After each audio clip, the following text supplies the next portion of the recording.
Micro finance ಸುಗ್ರೀವಾಜ್ಞೆ ಜಾರಿಯಾದ ಬಳಿಕ ಮೊದಲ ಎಫ್ಐಆರ್ ದಾಖಲಾಗಿದೆ. ಧರ್ಮಸ್ಥಳ ಗ್ರಾಮೀಣಾಭಿವೃದ್ಧಿ ಸಂಸ್ಥೆಗೆ ಭಾರಿ ಮುಖಭಂಗವಾಗಿದೆ. ಧರ್ಮಸ್ಥಳ ಗ್ರಾಮೀಣಾಭಿವೃದ್ಧಿ ಸಂಸ್ಥೆ ವಿರುದ್ಧ ಎಫ್ಐಆರ್ ದಾಖಲಾಗಿದೆ.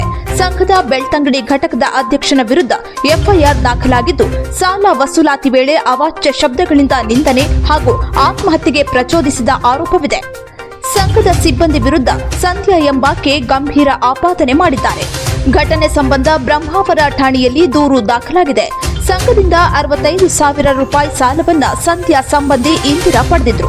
ಪ್ರತಿ ವಾರ 1,000 ಬಡ್ಡಿ ಕಟ್ತಾ ಇದ್ರು. ಮಗ ಮೃತಪಟ್ಟಿದ್ರಿಂದ ಇಂದಿರಾ ಕೆಲಸಕ್ಕೆ ಹೋಗದೆ ಮನೆಯಲ್ಲೇ ಉಳಿದಿದ್ರು.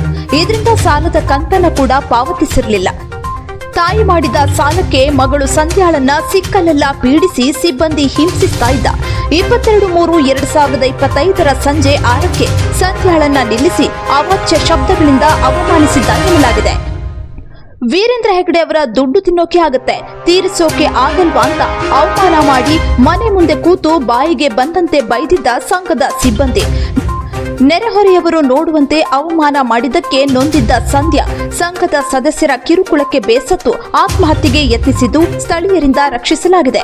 ಸಂಧ್ಯಾ ಅವರಿಂದ ಸಂಘದ 5 ವಿರುದ್ಧ ದೂರು ದಾಖಲಾಗಿದೆ. ದೂರಿನ ಮೇಲೆ ಸದ್ಯ ಎಫ್ಐಆರ್ ದಾಖಲಾಗಿದೆ. ಸಂಘದ ಬೆಳ್ತಂಗಡಿ ಘಟಕದ ಅಧ್ಯಕ್ಷೆ ಸೇರಿದಂತೆ 5 ವಿರುದ್ಧ ಎಫ್ಐಆರ್ ದಾಖಲಾಗಿದೆ. ಸಂಘದ ಉಡುಪಿ ಘಟಕದ ಅಧ್ಯಕ್ಷೆ ನಳಿನಿ, ಸಂಘದ ಅಧಿಕಾರಿ ಪ್ರಭಾಕರ್ ಆಚಾರಿ, ಸಂಘದ ಸೇವಾ ಪ್ರತಿನಿಧಿಗಳಾದ ವಿಜಯ, ಸವಿತಾ ಆಚಾರ್ಯ ವಿರುದ್ಧ ಎಫ್ಐಆರ್ ದಾಖಲಾಗಿದೆ. ಬಿಎನ್ಎಸ್ಎಸ್ 2023 ಸೆಕ್ಷನ್ ಅಡಿ ಎಫ್ಐಆರ್ ದಾಖಲಾಗಿದೆ. ಮೈಕ್ರೋ ಫೈನಾನ್ಸ್ ಸುಗ್ರೀವಾಜ್ಞೆ 2025 ಅನ್ವಯ ಪ್ರಕರಣ ದಾಖಲಾಗಿದೆ. Voice of Kannadiga news.